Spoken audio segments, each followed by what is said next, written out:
আজ আমি একটা ছড়া বলবো। ছড়াটির নাম পারিব না। লিখেছেন কালী। নমস্কার, আজ আমি একটা ছড়া বলবো। ছড়াটির নাম পারিব না। লিখেছেন কালী প্রসন্ন ঘোষ। পারিব না পারিব না এ কথাটি বলিও না আর।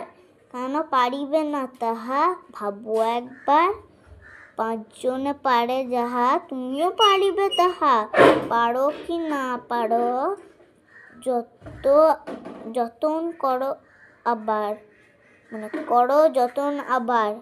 একবার না পারিলে করো দেখো শতবার। পারিব না বলে মুখ করিও না ভার। ও কথাটি মুখে যেন শুনি না তোমার। অলস অবুঝ যারা, কিছুই পারে না তারা।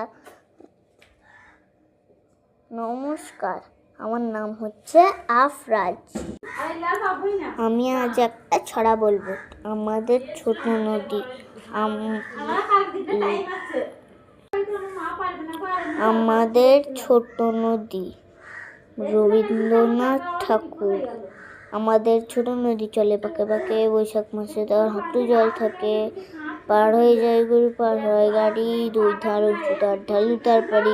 কিচিমিচি করে সেথা শালিকের ঝাঁক, রাতে উঠে থেকে থেকে শিয়ালের হাঁক। নমস্কার, আমার নাম হচ্ছে আফরাজ। আজ আমি একটা ছড়া বলবো। ছড়াটির নাম বাপুরাম সাপুড়ে। লিখেছেন কুমির মা। আজ আমি একটা ছড়া বলবো। ছড়াটির নাম বাপুরাম সাপুড়ে। লিখেছেন সুকুমার রায়। বাপুরাম সাপুড়ে, কোথা যাস বাপুরে? আই বাবা দেখে যা, দুটো সাপ রেখে যা। সেই সাপ জ্যান্ত, গোটা দই আনতো, তেড়ে মেরে ডান্ডা করে দি ঠান্ডা। নমস্কার, আমার নাম হচ্ছে আফরাজ।